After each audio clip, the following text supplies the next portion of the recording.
আচ্ছা ঠিক আছে। দেখো আমরা দেখবো এসে ধারকের শক্তি। তো এর আগের দিন তো মনে আছে আমার তুল্য ধারকত্ব আমার যদি সিরিজে থাকে তাইলে আমার কি হয়? সিরিজ থাকলে 1/c1 plus 1/c2 plus dot dot dot 1/cn। আর যদি প্যারালালি থাকে তাহলে আমরা কি করি? তাহলে শুধু যোগ করতে হবে। এক্স্যাক্টলি, তাহলে শুধু যোগ করি। আচ্ছা আসো, এখন ধারকের শক্তি যদি আমাদের পড়তে হয়, ধারকের শক্তির যে আমাদের যে সংজ্ঞাটা, এই সংজ্ঞাটা আসলে কি? সংজ্ঞাটা হইছে একটা ধারকের শক্তি একে আহিত করতে। দেখো আমরা একটা ধারককে যদি চার্জ করি, চার্জিত করি,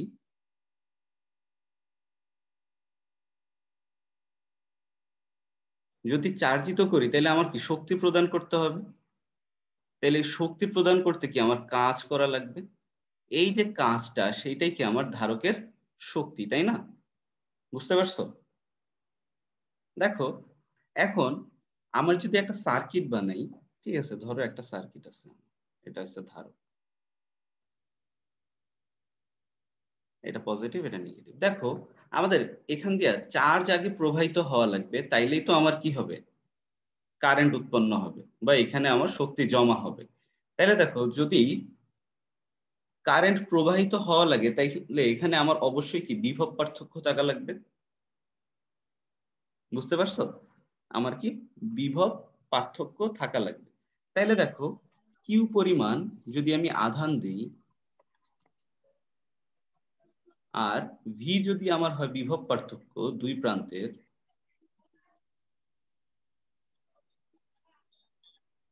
তাইলে আমি কি এইটাকে আহিত করতে, এটাকে চার্জিত করতে আমার যে পরিমাণ কাজ করা লাগে সেটাই কি আমার সঞ্চিত শক্তি। তাইলে আমি ধরে নিলাম ইউটা আমার কি কাজ, পরিমাণ কাজ, যে কাজটা আমি করছি। তাইলে দেখো সংজ্ঞা অনুযায়ী আমার সূত্রটা কিভাবে দাঁড়ায়, আমি হচ্ছে খুবই ক্ষুদ্রতর কাজ করতেছি, ধরো ডি ইউর জন্য নিলাম। তাইলে আমি কি চার্জ দিচ্ছি, কি আমার ডি কিউ পরিমাণ চার্জ দিচ্ছি এবং দুই পাশের বিভব বিভব কত, ভি। তাইলে d U is equal to V d Q. তাহলে দেখো একটু মানে এর আগের লেকচারে আমরা সি ইজ ইকুয়াল টু কি দেখছিলাম, কিউ বাই ভি মানে কি? হ্যাঁ ভাই, হ্যাঁ বলো। একক বিভব। হ্যাঁ, একক বিভব আমার যে পরিমাণ চার্জ লাগে সেটাই কি আমার ধারকত্ব। চার্জ দরকার। আচ্ছা কথা বলার সময় শুধু মাইকটা অন রাখো আর বাকি সময় মাইকটা অফ করে রাখো, হ্যাঁ? আচ্ছা ঠিক এইখান থেকে আমি ভি ইজ ইকুয়াল টু কি লিখতে পারি, কিউ বাই সি। তাইলে দেখো এই যে আমরা সঞ্চিত শক্তিটা নির্ণয় করলাম, ঠিক আছে, এটা কি আমরা খুবই ক্ষুদ্রতর অংশের জন্য করছি। তাইলে এটা যদি আমি টোটাল কাজটা যদি পাইতে চাই বা টোটাল শক্তিটা যদি পাইতে চাই তাহলে এটাকে কি আমার অবশ্যই কি ইন্টিগ্রেশন করতে হবে। ঠিক আছে, দেখো তাহলে ইন্টিগ্রেশনটা কোথা থেকে কোন পর্যন্ত করব।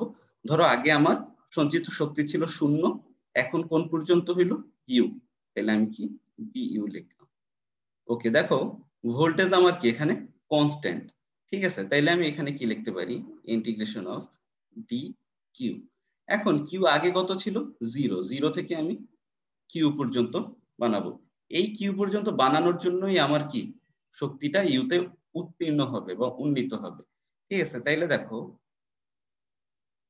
ইন্টিগ্রেশন কি করতে পারো,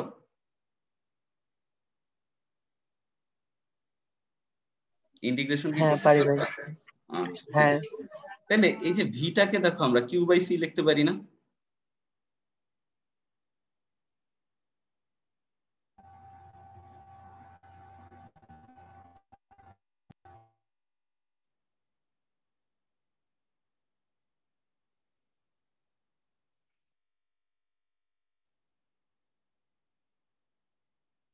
Sorry. তাহলে কত হয় বলো, 1/c Q square divided by 2। এটা কি বুঝছো কিভাবে আসছে? আমি একবারে লিখে দিছি আর কি, যেহেতু আমি জানি তোমরা ইন্টিগ্রেশনে খুবই পারদর্শী। Half Q square by C. এই সূত্রটা কি বুঝছো নাকি আরেকটু করবো বলো, আরো ডিটেলসে করবো না এই পর্যন্ত থাকবে?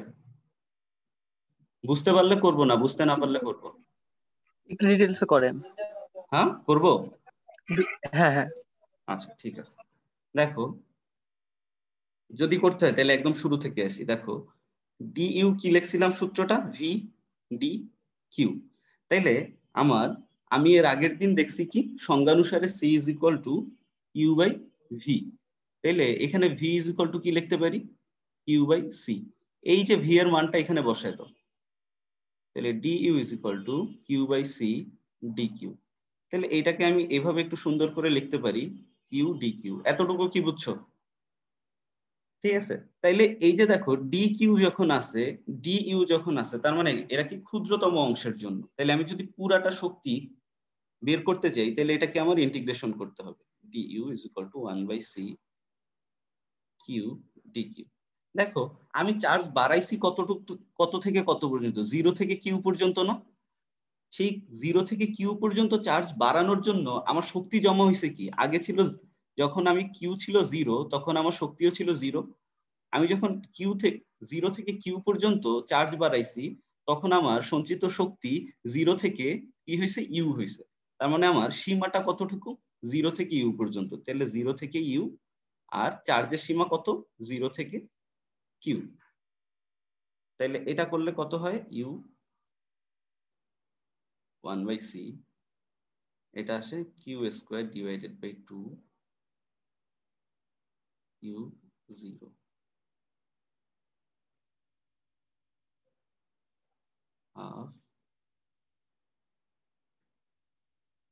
এখন কি বুঝতে পারছো?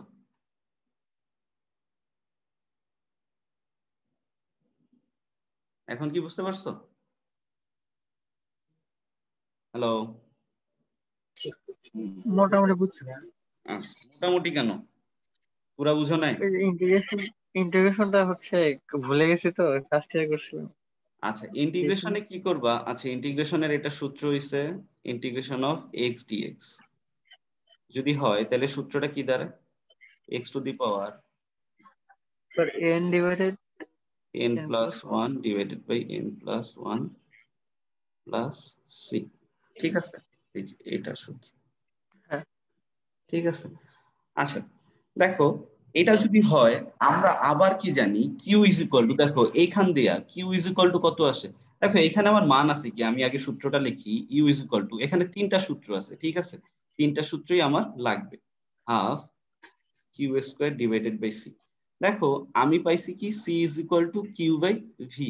তাইলে দেখো এইখানে আমার কি কিউ এর মান আছে, তাই তো? দেখো আমি এখান দিয়ে কিউ এর মানটা বের করি, সিভি। সুন্দর মতো এখানে কিউ এর মানটা বসায় দাও, তাহলে half CV divided by C. এখানেও একটা স্কোয়ার আছে, এখানেও একটা square, half half C half CV square হবে। স্কোয়ার। এইটা আমার আরেকটা সূত্র। আবার আরেকটা পাই, দেখো C is equal to Q by V. তাহলে তুমি এই জায়গায় এক কাজ করো, হাফ ইজ ইকুয়াল টু, এটা বের করে নাও, half is equal to Q V আসে আর একটা সূত্র। আচ্ছা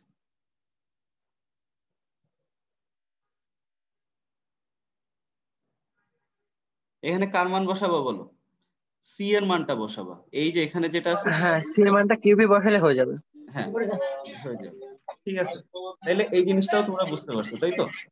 আচ্ছা হ্যাঁ হ্যাঁ ভেবে এই যে তিনটা সূত্র আছে, এই তিনটা সূত্র কোন ম্যাথে কখন আমরা ইউজ করব এটা দেখাই দিই। তোমার সোজা হিসাব, এখানে ভেরিয়েবল কয়টা একটু দেখো, কিউ একটা, সি একটা, ভি একটা, তাই তো? দেখো ভেরিয়েবল তিনটা, এবং প্রত্যেকটা সূত্রে খেয়াল করো যে কোনো একটা ভেরিয়েবল অমিট আছে, মানে একটা ভেরিয়েবল নাই, উধাও। ঠিক আছে, তাহলে সেই ভেরিয়েবলটা কি আসলে, সেই ভেরিয়েবলটা কনস্ট্যান্ট। ভাইয়া মিউট করতে বলেন, প্রবলেম হচ্ছে। হ্যাঁ দাঁড়াও 1 মিনিট, আমি বলতেছি কে কথা। হ্যাঁ এখন সবার মিউট আছে। আচ্ছা আমাদের সমস্যা হচ্ছে কারো আর? আচ্ছা মিউট আছে। দেখো আমি কি বলছি, এখানে তিনটা ভেরিয়েবল, মানে ভেরিয়েবল, আচ্ছা এখানে তিনটা ভেরিয়েবল আছে, একটা কিউ, একটা সি, একটা ভি। দেখো প্রত্যেকটা সূত্রে দুইটা নিয়ে কাজ হয়েছে, বাকি আরেকটা ভেরিয়েবল ইউজ করা হয়নি। তোমার মনে করতে হবে সেই ভেরিয়েবলটা কনস্ট্যান্ট রূপে আছে, সেই ভেরিয়েবলটা ধ্রুবক রূপে আছে, এই জন্য ওইটা নাই। তো তোমারে যদি বলে দেয় যে তোমারে যে কোনো দুইটা মান দিয়ে দিবে, হয় কিউ এর মান দিয়ে দিবে, নাইলে ভি এর মান দিয়ে দিবে, নাইলে ভি এর মান দিবে, সি এর মান দিয়ে দিবে, মানে যে কোনো দুইটার মান দিয়ে দিবে, বাকিটা তোমার নির্ণয় করতে হবে, শক্তি নির্ণয় করতে হবে। ঠিক আছে, বুঝতে পারছো? ম্যাথ যদি আসে কেমনে করবা? জি বুঝছি। ওকে, তাইলে দেখো আমার একক আয়তনে সঞ্চিত শক্তি,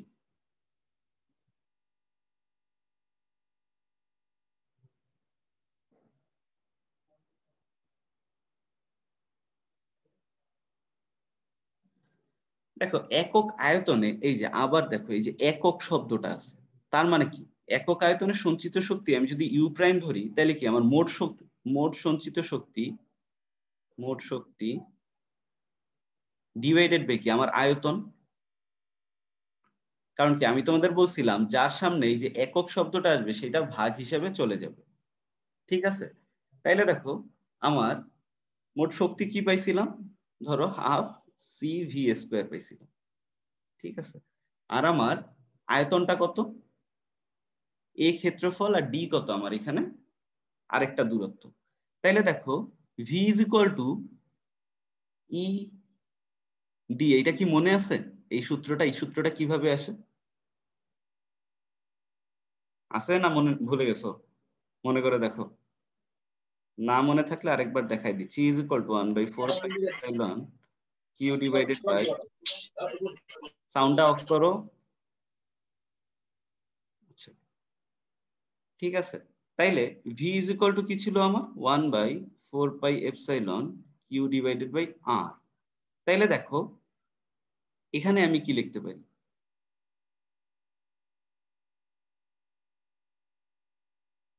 1/4 Q by R into 1/r।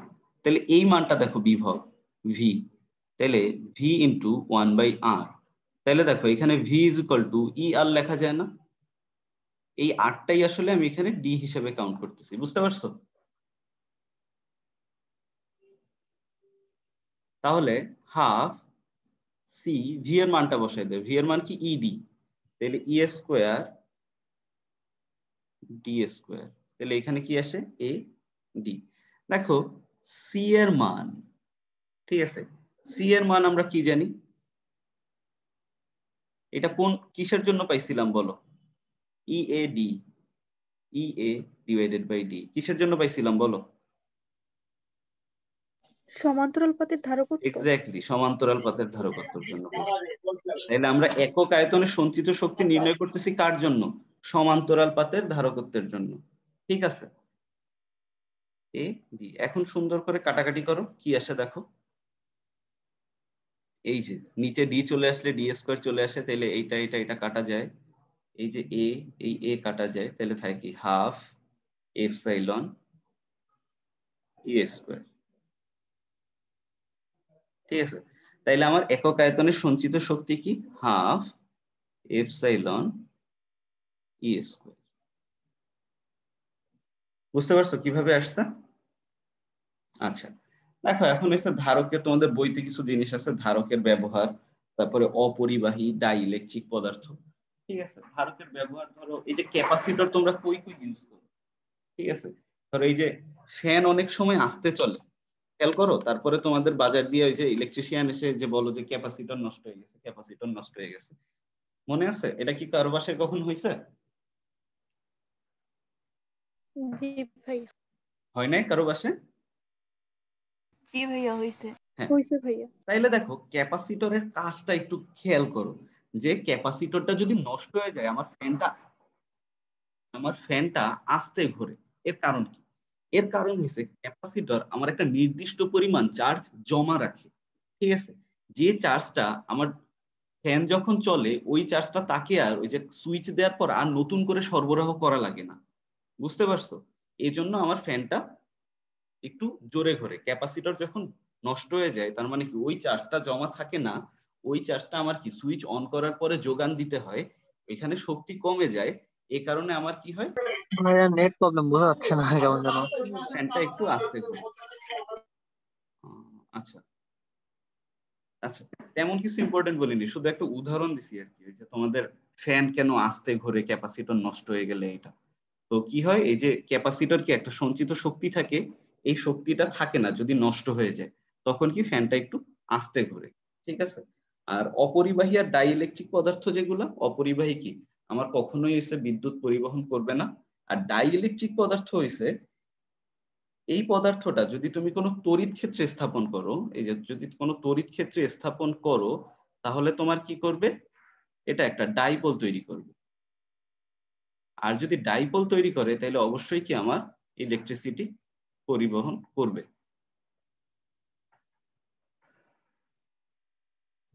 Electricity পরিবহন করবে। আচ্ছা, দাঁড়াও 1 মিনিট।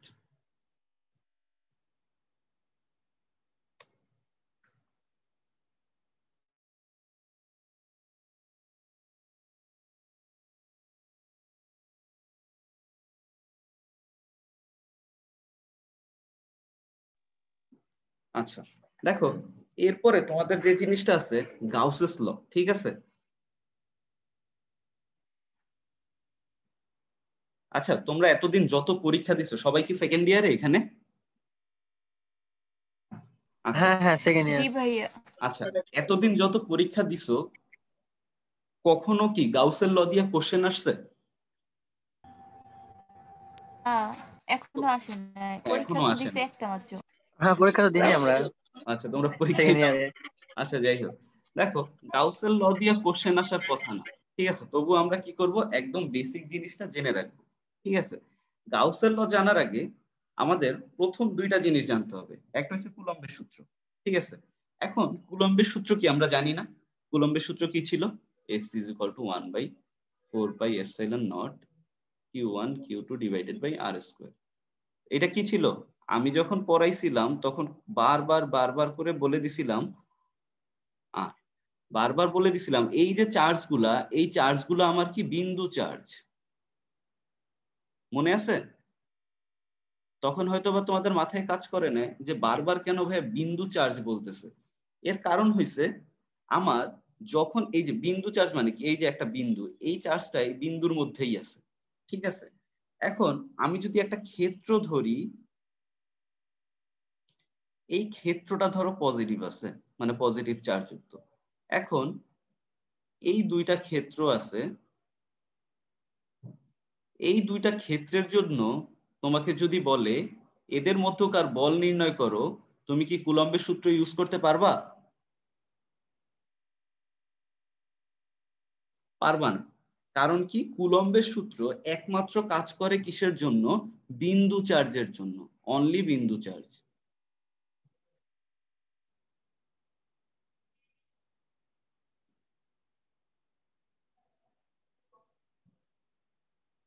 কুলম্বের সূত্র অনলি পয়েন্ট চার্জের জন্য ব্যবহার করা হয়। তাইলে এখন কথা হইছে, আমরা এই যে ক্ষেত্রের জন্য যে চার্জ, ক্ষেত্র চার্জের জন্য যে আকর্ষণ বিকর্ষণ বল বা তাদের প্রাবল্য বা তাদের বিভব, এগুলো আমরা কিভাবে নির্ণয় করব? এগুলোর জন্যই আসছে আমার গাউসের সূত্র।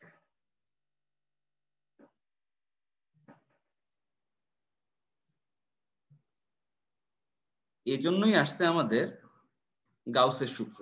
দেখো, এখন গাউসের সূত্র জানার আগে আমাদের জানতে হবে তড়িৎ ফ্লাস্ক কি। ফ্লাস্ক সম্পর্কে কারো কোনো ধারণা আছে? হ্যালো, ফ্লাস্ক সম্পর্কে তোমাদের কারো কোনো কি ধারণা আছে? না দেখো, যদি কোনো কথা বলার পরে সাউন্ড অফ করে দিবা, কথা বলার পরে সাউন্ড অফ করে দিবা। সাকিব, সাউন্ড অফ করো। ঠিক আছে, দেখো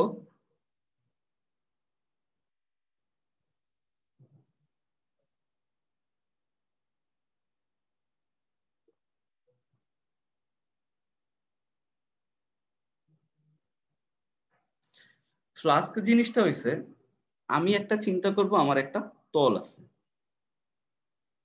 একটা তল আছে। এখন এই তলের ভিতরে আমার যদি কোনো তড়িৎ ক্ষেত্র থাকে, ঠিক আছে, ধরো এই তলের ক্ষেত্রফলটাকে আমি ধরে নিলাম এস। ঠিক আছে, এই এস এর মধ্যে আমার তড়িৎ ক্ষেত্রের যে উপাংশ কাজ করবে, দেখো আমি তোমাদের বলে দিছিলাম না এই যে তড়িৎ ক্ষেত্র কোনটা, ধরো এই একটা বিন্দুর জন্য আমার তড়িৎ ক্ষেত্র কি, এর চারপাশে যে বলরেখাগুলো আমরা ফিল করি, যে আকর্ষণ বা বিকর্ষণ বল ফিল করি, সেটাই কি আমার তড়িৎ ক্ষেত্র। তো আমার এই এস একটা কি বলবো ক্ষেত্র, একটা তল। এই তলের ভেতর দিয়া লম্ব বরাবর তড়িৎ ক্ষেত্রের যে উপাংশ যাবে তার গুণফলকে আমরা কি বলবো, তড়িৎ ফ্লাক্স। ঠিক আছে, এটা তোমরা যদি ভিজুয়ালি চিন্তা করো তাইলে তোমরা চিন্তা করতে পারো, তোমরা কি ঝাড়ু দেখছো, ঝাড়ু, শলার ঝাড়ু,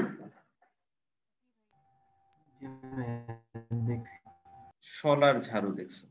তো শলার ঝাড়ুতে তোমার কি হয় দেখো, একটু খেয়াল করো, এই যে এরকম ছড়ায় যায় না শলার ঝাড়ুটা,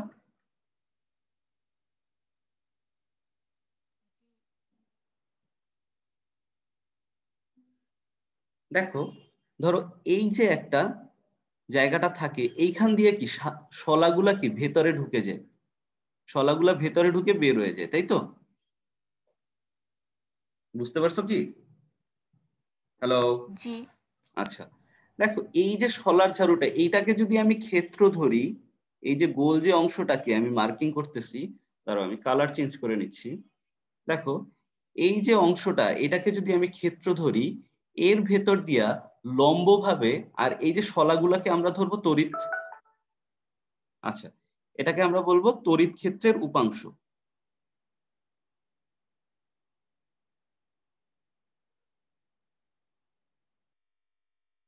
এই শলাগুলা এর ভেতর দিয়ে যখন যাবে, এটার যে লম্ব উপাংশটা যাবে, এখন লম্ব উপাংশ কি, আমার একটা ক্ষেত্র যদি এভাবে যায় তার লম্ব উপাংশ কোনটা হবে, এটা আর এটা, এটা যদি থিটা হয়, ধরো এটা ই, তাহলে এটা কি ই কস থিটা, আর এটা ই সাইন থিটা।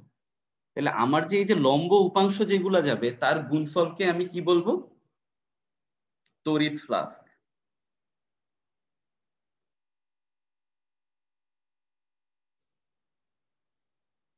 বুঝতে পারছো তড়িৎ ফ্লাক্সটা কি? তোমরা কি বুঝতে পারছো? জি ভাইয়া বুঝতে পারছি। আচ্ছা, দেখো তাইলে সংজ্ঞাটা দ্বারায় আমরা ফাই দ্বারা প্রকাশ করব। আমার স্বাভাবিক সংজ্ঞা হইছে, স্বাভাবিক সূত্র হইছে ইএস। তার মানে কি, আমার এই যে ক্ষেত্রের ক্ষেত্রফল আর তড়িৎ ক্ষেত্রের যে গুণফল, ঠিক আছে, সেই গুণফলকে আমরা কি বলবো, ফ্লাক্স। এখন সব সময় তো লম্ব ভাবে যাবে না, এই যে তোমারে বললাম আমার একটা বাঁকায় গেল, ঠিক আছে, যদি আমার বাঁকায় যায় তখন আমি কি করব, তখন যে জিনিসটা করব আমরা শুধু কজ উপাংশ নিব। তাইলে phi is equal to E S থিটা। তাইলে একটু জিনিস চিন্তা করো, তোমার যেহেতু কস থিটা আছে, তাহলে ইএস কস থিটা, এটাকে আমি লিখতে পারি না ই, কারণ কি আমার প্রাবল্য কি একটা ভেক্টর রাশি, এস একটা ভেক্টর রাশি। দেখো যেহেতু কস থিটা আছে, এরা কি ডট গুণ, এতটুকু কি বুঝো ভেক্টরে ছিল, যদি আমার জি ডট ভাইয়া। গুণান থাকে তাহলে কি আমার হ্যাঁ cos হ্যাঁ থাকে। তার মানে প্লাস এটা কি একটা স্কেলার রাশি,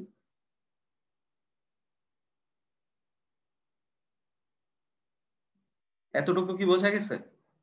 প্লাস কি আমার একটা স্কেলার রাশি। এখন দেখো একটু ইম্পর্টেন্ট,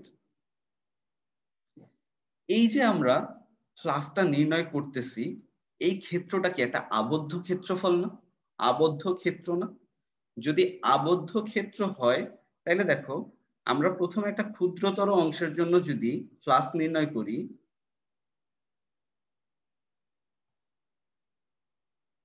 হবে। এখন এটাকে আমরা কি পুরা বৃহত্তর অংশের জন্য যদি বের করতে চাই তাহলে ইন্টিগ্রেশন করতে হবে অবশ্যই।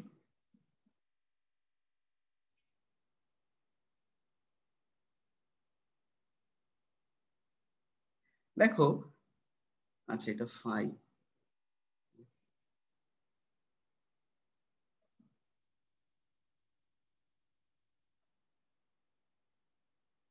দেখো তাইলে ফাই ইজ ইকুয়াল টু দাঁড়াবে ইন্টিগ্রেশন অফ ই ডিএস। কথাটা আমার এখানে না, কথাটা হইছে এই যে নিচে এখানে আমরা একটা গোল সাইন দিব। এখন এই গোল সাইনটা দ্বারা কি বোঝায় তোমাদের বইতে আছে, তোমরা হয়তো এটা কি জানো গোল সাইনটা কেন দেই আমরা? হ্যাঁ, ওই সমগতলে মানে টোটাল টুকু যে একটা ক্ষেত্র বিবেচনা করা হয়েছে ওইটা টোটাল। হ্যাঁ, আমার যদি একটা আবদ্ধ ক্ষেত্রফলের ক্ষেত্রফল নির্ণয় করতে হয় তখন আমরা এই সাইনটা ইউজ করি, এটাকে বলে কন্টুর ইন্টিগ্রেশন।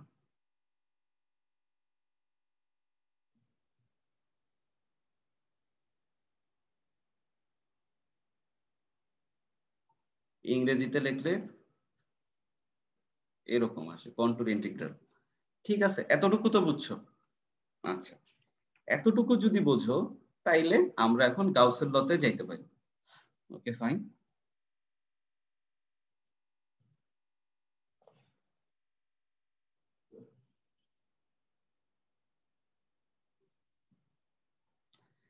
দেখো গাউসের সূত্র বলছে কোন তড়িৎ ক্ষেত্রে কোন বদ্ধ তলে, মানে বদ্ধ তলটা হচ্ছে কি, এটা গাউসীয় তল হিসেবে তোমার কল্পনা করতে হবে। কারণ গাউসীয় তলটা আসলে কেমন হয়, সবসময় আবদ্ধ হয়। ঠিক আছে, মানে একটা ধরো তুমি একটা বড় একটা পাত চিন্তা করলা, ঠিক আছে, এখন তোমার দেখতে হবে এই পাতটাও তোমার কি করে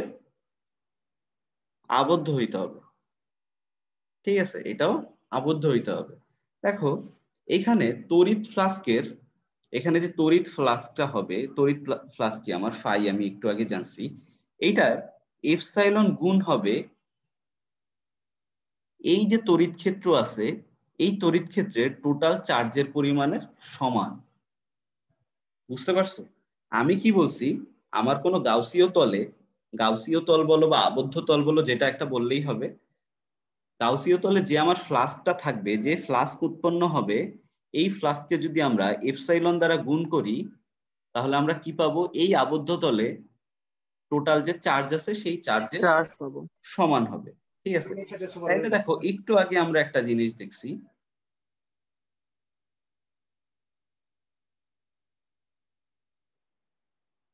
ইজ ইকুয়াল টু কিউ। এই যে এই সূত্রটা, এইটাই আমার গাউসের সূত্র।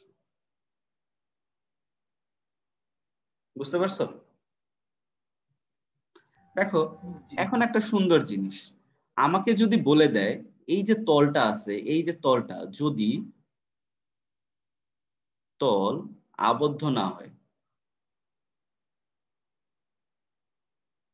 তাহলে তুমি সুন্দর মতো লিখে দিতে পারবা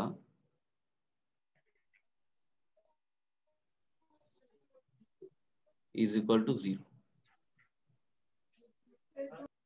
ঠিক আছে, যদি আবদ্ধ না হয় তাহলে অবশ্যই ইজ ইকুয়াল টু 0। ঠিক আছে, বুঝতে পারছো? হ্যালো, ভাইয়া হ্যাঁ বলো। একটা কথা বলা আছে যে হ্যাঁ বলো, সমসংখ্যক ঋণাত্মক ও ধনাত্মক আধান থাকে তাহলে zero হবে, এটা কি বলছো বুঝিনি। বলছি যে বইয়ে বলা আছে যে সমসংখ্যক ঋণাত্মক ধন থাকে তো তাহলেও এটা হচ্ছে তড়িৎ ফ্লাক্সের মধ্যে হবে। তড়িৎ ফ্লাস্ক হবে কখন, যখন সমসংখ্যক বুঝছেন? ধনাত্মক আর না ঋণাত্মক না, আধান থাকবে। হ্যাঁ বলো। তাহলে জিরো হবে। বুঝি নাই তোমার কথাটা। তাহলে জি ভাইয়া, বলছি যে বইয়ে লেখা আছে যে হচ্ছে যদি কোনো গাউসীয় তলে সমসংখ্যক ঋণাত্মক ও ধনাত্মক আধান থাকে তবে এপসাইলন নট ইকুয়াল টু হচ্ছে যে control integration EDS equal to 0। হ্যাঁ হ্যাঁ হ্যাঁ, অবশ্যই। ঠিক আছে, আমার যদি সমসংখ্যক ধনাত্মক বা ঋণাত্মক আধান থাকে, দেখো তাহলে তুমি এটা একটু চিন্তা করো, আমি এখানে +5 দিলাম, 5 কুলম্ব চার্জ দিলাম, -5 কুলম্ব চার্জ দিলাম, তাহলে আলটিমেটলি কি এখানে আমার কোনো চার্জ আছে? চার্জটা কি 0 হয়ে যাচ্ছে না? তুমি বুঝো না, আমি সমপরিমাণ ধনাত্মক চার্জ দিলাম আর সমপরিমাণ ঋণাত্মক চার্জ দিলাম, একই জায়গায় রাখলাম, তাহলে এখানে কোনো আলটিমেটলি লব্ধি চার্জ থাকবে? না, থাকবে না। তাহলে লব্ধি চার্জ থাকবে না, তখন কি কিউ ইজ ইকুয়াল টু 0 হয়ে যাবে। তাহলে কিউ ইজ ইকুয়াল টু 0 যদি হয় তাহলে এই যে আমরা সূত্রে দেখছি, তাহলে এই কিউ ইজ ইকুয়াল টু যদি আমার 0 হয় তাহলে আমার কি অবশ্যই epsilon control integration of T dot DS is equal two কি আমার 0 হবে। ঠিক আছে, তোর মেইন পার্টটা হচ্ছে যদি আবদ্ধ না হয় তাহলে অবশ্যই 0 হবে, মানে এটা আমার কি সূত্র অনুযায়ী। আর যদি সমপরিমাণ ধনাত্মক আর ঋণাত্মক চার্জ দিই তখন তো আমার কিউই থাকবে না, ঠিক আছে। আর কিউ না থাকলে এটা কি অবশ্যই 0 হবে। তখন আসলে আমার কোনো ফ্লাস্কই উৎপন্ন হবে না। যদি আমার ফ্লাস্ক উৎপন্ন না হয় তাহলে আমার কি কোনোদিন আমার কি হবে না, ইও তো থাকবে না। বুঝতে পারছো? আচ্ছা, হ্যাঁ ভাই বুঝছি। তাহলে আমরা একটু সামনে আগাই। আমরা কুলম্বের সূত্র দিয়ে আর প্রমাণ দেখব না, আমরা হচ্ছে গাউসের সূত্রের একটা ব্যবহার দেখব, বাকিগুলা তোমরা এমনি এমনি পেরে যাবে, ঠিক আছে। একটা কি দেখবো, অসীম দৈর্ঘ্যের একটা সরল আর সুষম দণ্ডের জন্য আমরা একটা নিরেট তড়িৎ ক্ষেত্র কল্পনা করব। তো সেখানে আমাদের প্রাবল্যটা নির্ণয় করব, দেখি আমরা কি আসে। তাহলে দেখো তোমাদের সামনে কি বই আছে? জি ভাইয়া। আচ্ছা, আমি একদম বইয়েরটাই পড়াবো।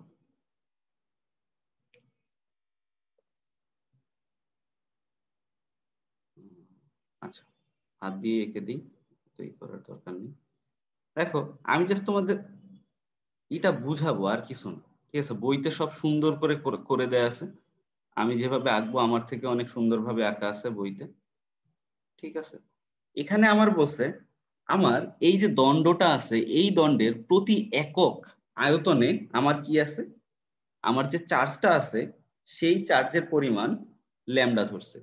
যদি ল্যামডা ধরে আমি পাশে কি একটা সিলিন্ডার কল্পনা করছি। এখন দেখো সিলিন্ডারের তল কয়টা, এই যে একটা তল আছে, এই যে আরেকটা তল আছে, এখানে আরেকটা তল আছে, তিনটা তল।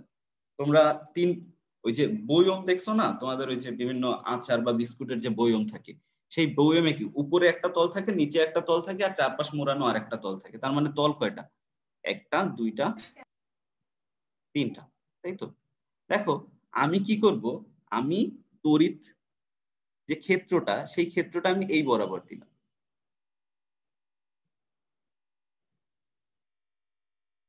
ঠিক আছে। দেখো আমার ইন্টিগ্রেশন অফ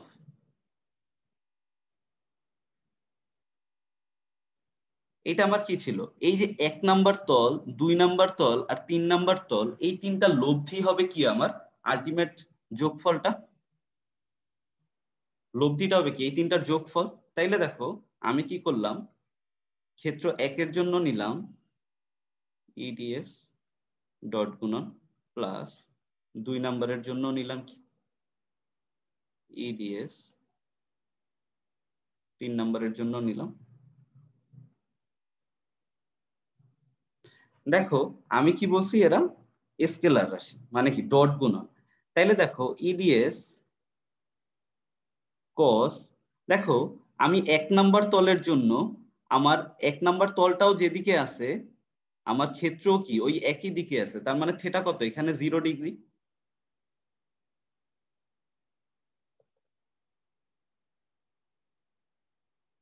দেখো তলটা গেছে এদিকে, 2 নাম্বার তল আছে কি উপরের দিকে, তার মানে এটা কোণ কত, 90 ডিগ্রি।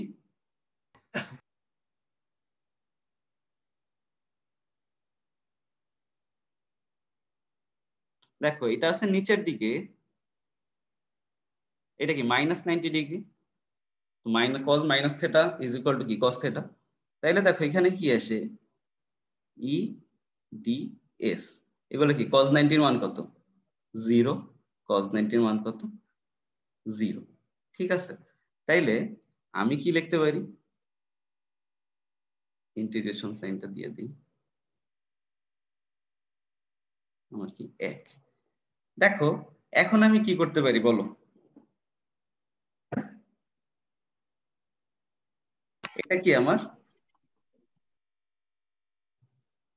আয়তনটা না, তাইলে ই সমগ্র ক্ষেত্রের আয়তনের কত, সূত্র কত সিলিন্ডারের 2 পাই আর এইচ, তাইলে ই ইন্টু 2 পাই আর এইচ, এটা কি আমার এটার মান না, তাহলে এইটা ইজ ইকুয়াল টু কত ছিল, এটার সাথে আমি যদি এপসাইলন গুণ দেই ইজ ইকুয়াল টু আমার কি কিউ, বুঝতে পারছো।